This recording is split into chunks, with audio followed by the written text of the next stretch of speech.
प्रकाश है, केंद्रीय महासचिव, राज्य विद्युत परिषद, यूनियन सेक्टर उत्तर प्रदेश। तो ये बताएं, आप लोग मैं देख पा रहा हूँ, कल भी मैंने देखा था आप लोग दिन रात अपना धरना कर रहे हैं। तो पहले तो ये बताएं हमारे दर्शकों को कि आप क्यों धरना कर रहे हैं। ये कल परसों से नहीं बल्कि ये पिछले 27 दिन से हमारा ये कार्यक्रम प्रदेश स्तर पे विभिन्न चरणों में होता हुआ आया है। हम धरना क्यों कर रहे हैं, इसके पीछे दो महत्वपूर्ण कारण हैं। एक तो विगत 2020 में जब कोविड-19 की भयावह पूरे वैश्विक महामारी थी, ऐसे समय पे जूनियर इंजीनियर और प्रोन्नत अभियंता जो धरातल पर सबका साथ सबका विकास का सपना सरकार का लागू करने में 24x7 बिजली सप्लाई फॉर ऑल का काम किया और हमारे सैकड़ों लोग जो है अपने प्राणों को गंवाए। ऐसे दूभर बहुत ही कठिन परिस्थितियों में संगठन ने, प्रतिनिधियों ने और ऊर्जा के प्रबंधन से हमारी विगत वर्ष एक वार्ता हुई कि जूनियर इंजीनियर का नॉन फंक्शनल ग्रेड पे 4800 ये अव्यवहारिक इसे समाप्त किया जाना चाहिए। जूनियर इंजीनियर को 8700 का तीसरी एसीपी में ग्रेड पे मिल रहा था, उसे लागू किए रखना चाहिए।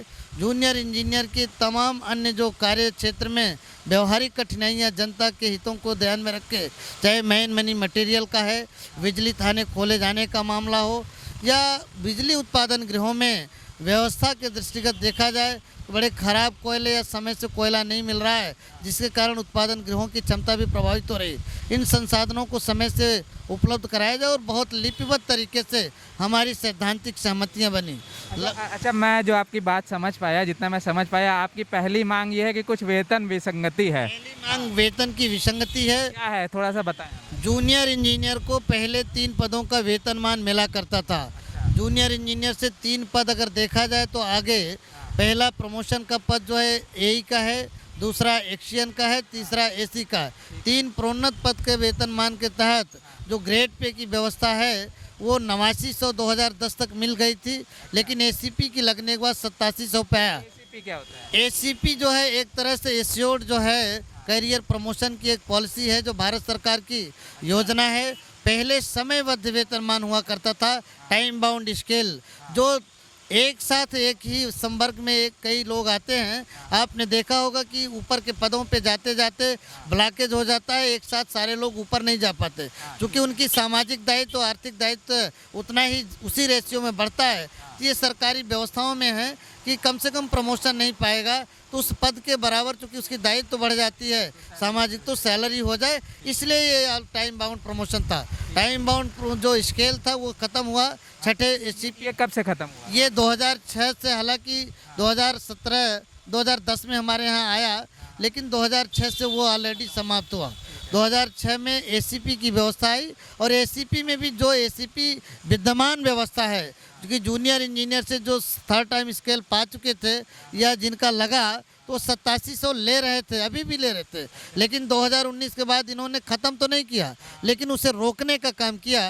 कैसे रोकने का? उन्होंने रोकने का ऐसे किया कि जनवरी 2020 में एक उत्तर प्रदेश पावर कॉर्पोरेशन में उत्पादन निगम में जो हमारे 19 साल की सेवा कर चुके जेई से एई थे, वो उनका एसीपी का आदेश तो हुआ, लेकिन जो वेतन का निर्धारण होना चाहिए था वो 1.5 साल से ज़्यादा हो गया, आज तक नहीं हुआ। पिछले जब जनवरी 2020 से लेके सितंबर तक नहीं हुआ था तो हमने एक सुधारात्मक आंदोलन चलाया था। आपने देखा हमने सड़कों पे नहीं बैठाया, हम कोविड गाइड की लाइन का जो पालन करते हुए अपने लोगों को बिजली घरों पर 48 घंटे तक काम कराने का निर्देश दिया और माननीय मंत्री जी के ध्यानाकृत होने पर सरकार के जो नुमाइंदे हैं, बिजली के प्रतिनिधि, चेयरमैन ने बात की और 12 सितंबर 2020 को हमारी समझौता होता है और समझौता ही नहीं होता है। 14 सितंबर को आदेश पारित करते हैं कि ये कोई जो भ्रांति हो गई थी उसे दूर किया जा रहा है और आपका पे स्लिप तत्काल जारी की जाएगी। आप इस बात को महसूस करो कि हम लोग कॉरपोरेशन के या मैनेजमेंट के एक इशारे पे, एक निर्देश पे हमारा आदमी धरातल पे अपने प्राणों की बाजी को लगा के काम करता है। वहीं आप इसकी संवर्ग की जो जायज़ मांग समस्या थी, जो भ्रांति बस क्यों न रोक दी गई है, आपने आदेश करने के बाद लागू न करना, ये विश्वासघात नहीं है तो और क्या है, ये अविश्वास का वातावरण है। यहाँ पर जो लोग बैठे हैं केवल मांगों और समस्याओं के लिए नहीं, बल्कि कॉरपोरेशन और यहाँ के जो कर्मचारी हैं, जूनियर इंजीनियर, इनके बीच जो संवाद का, अविश्वास का वातावरण हो रहा है, कहीं न कहीं ये बहुत बड़ा धर्म संकट है। इसके साथ ही जो क्षेत्रों में आए दिन हमारी सरकार का योजना है हर पल बिजली, हर घर बिजली, सस्ती बिजली, निर्बाध बिजली, 1 घंटे से अधिक अगर बिजली बाधित होती है तो कार्रवाई हो रही है, लेकिन उसके लिए जो संसाधन चाहिए, मनी चाहिए, मटेरियल चाहिए, जो आवश्यक जो है मैन चाहिए वो घोर कमी। एक एक जूनियर इंजीनियर 3-3, 4-4 बिजली घरों को देख रहा है। एक एक जूनियर इंजीनियर 2-2, 300 किलोमीटर के 11 के भी फीडर देख रहा है। और वहाँ पर देखिए तो क्षेत्रों में एक एक बिजली घर पे संविदा के नाम पे यूं ही छोड़ दिया गया। ये बड़ी दुरूह परिस्थिति। आपने संविदा की बात की, आप लोग संविदा के हैं कि परमानेंट? हमारे सारे रेगुलर लोग हैं, लेकिन रेगुलर भर्ती 2000 के बाद चतुर्थ क्लास की आज तक नहीं हुई। आप कैसे कल्पना करते हो कि हर पल बिजली, हर घर बिजली होगी? जब संविदा की व्यवस्था आपने 2000 के बाद पाल लिया और उनको 8 से 10 हज़ार रुपये मिलता है, टाइम से नहीं मिलता है, हम उनके प्रति कोई हमारा वो नहीं है नकारात्मक, लेकिन उनके प्रति संवेदनशीलता है कि आज आम जनजीवन में जो महंगाई की दृष्टि है तो उसके अनुसार उन्हें वेतन भी नहीं मिल रहे हैं। उन्हें संविदा से काम लेने की बात हो रही है तो 4-4 महीने उन्हें वेतन भी नहीं मिलते और उचित मात्रा में लोग नहीं हैं। एक एक जूनियर इंजीनियर के पास 3-3 बिजली घर, क्षेत्रों में 50-50 किलोमीटर दूर तक के उनके बिजली घरों का एरिया है।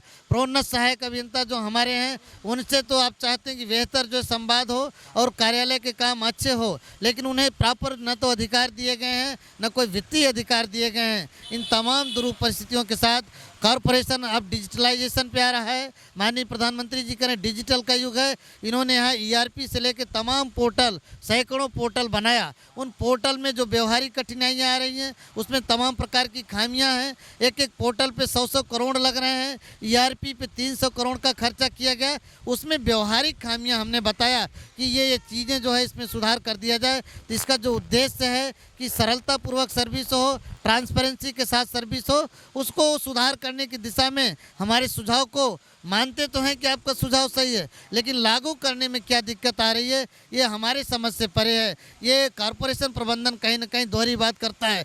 कथनी और करनी में जो अंतर है इस बात का संकट है। संवाद में अगर कहीं विश्वास का संकट आ जाए तो कहीं न कहीं पूरी व्यवस्था होने के बावजूद भी व्यवस्था धरी की धरी रह जाती है। इसलिए ये लोग आंदोलनरत हैं और गांधीवादी तरीके से आपने देखा होगा कि उत्तर प्रदेश में 6000 बिजली के हमारे जूनियर इंजीनियर प्रोन्नत अभियंता हैं। अभी हमने जो निर्देश दिया है प्रथम चरण में हमारे लोग हर एक एसी को ज्ञापन दिए 7 तारीख से। 8 तारीख से प्रदेश के सभी माननीय विधायक जी, माननीय सांसद जी, माननीय मंत्री जी, 7 सितंबर के प्रदेश के सभी मंडल अधिकारियों को सूचना दी गई। 8 सितंबर से 12 सितंबर तक प्रदेश के सभी जो है जनप्रतिनिधि, चाहे वो टाउन एरिया के इंचार्ज हों, जिला पंचायत अध्यक्ष हों, माननीय महापौर हों, माननीय महाविधायक, विधायक, सांसद जी हों, एरिया के माननीय मंत्रीगण हों, उनसे भी हमने अपील की। और कई माननीय मंत्री ने, मैं धन्यवाद उन माननीय मंत्रियों को, विधायकों को देता हूं जो हमारी समस्याओं को समझा। जैसे कानपुर के एक माननीय विधायक जी थे, कानपुर की नीलिमा कटियार माननीय राज्य मंत्री जी हैं, इन सब ने बहुत सकारात्मक तथ्य से उत्तर प्रदेश सरकार के माननीय काबीना मंत्री बिजली के मैनेजमेंट को कहा कि इनकी जो मांगे केवल संवर्ग की मांगे, वेतन विसंगत या अन्य संवर्गीय समस्याएं नहीं, बल्कि जनता को बेहतर सप्लाई कैसे दी जाए, धरातल पर जो है सस्ती बिजली कैसे दी जाए, धरातल पर निर्बाध बिजली कैसे दी जाए, उनमें क्या कठिनाइयां आ रही है। ये तो सरकार की महत्वाकांक्षी योजनाएं हैं, उसके लिए भी ये संघर्ष कर रहे हैं। लेकिन अभी तक कहीं न कहीं ये दुर्भाग्य है कि इतने दिनों के बाद 27वां दिन हमारा कार्यक्रम चल रहा है और हमने 13 तारीख को प्रदेश भर के सभी जिला मुख्यालयों पर एक दिन का आपका उपवास सामूहिक करवाया।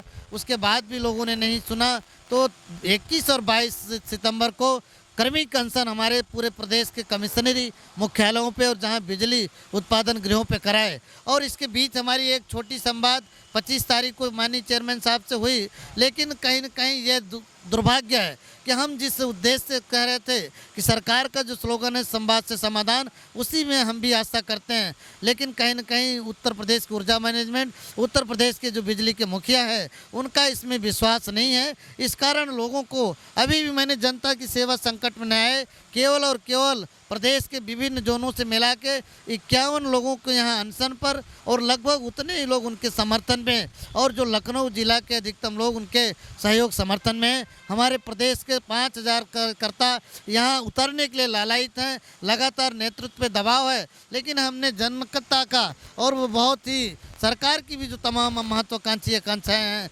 योजनाएं, उन्हें कहीं न कहीं उनका जो है क्रियान्वयन होता रहे और हमारी मांगों समस्याओं का भी निस्तारण हो, इसलिए नहीं उतारा है। लेकिन यह दुर्भाग्य है कि अगर ये बातें नहीं सुनी गई तो बहुत जल्द हमें कहीं न कहीं हमारे आंदोलन के इस धार को, इसकी तीव्रता को बढ़ाना पड़ेगा। और जो ये मुझे सुनने में आया कई जगहों पे स्थानीय स्तर पे प्रबंधन हमारे सदस्यों के साथ उत्पीड़न की तमाम कार्रवाइयाँ कर रहा है। अगर ये कार्रवाइयाँ करेंगे तो हमें मजबूरन बाध्य होकर कड़े निर्णय लेने पड़ेंगे और प्रदेश व्यापी में कहीं न कहीं जेल भरो आंदोलन जैसा घोषणा करना हमारी बाध्यता होगी।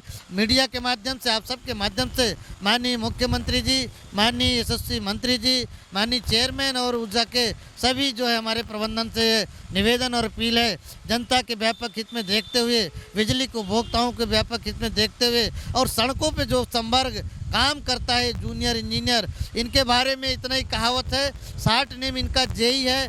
हम लोग कहते जे हैन ते यह हैन, जे हैन ते यह हैन, ऐसी भी स्लोगन है। मैं पुनः अपील करूंगा, इनकी भावनाओं, आकांक्षाओं और हमारे तर्कों के साथ जो बातें दी गई है, पिछले दिनों जो सहमतियां बनी है, उसके क्रम में निराकरण कराएं। इस जो औद्योगिक संकट है, इसे समाप्त कराएं, यही हमारी अपील है। अन्यथा की दशा में कोई बड़ी औद्योगिक अशांति होगी तो उत्तर प्रदेश सरकार और बिजली के टॉप मैनेजमेंट की दायित्व होगी, इसमें संगठन का कोई जिम्मेदारी नहीं होगी।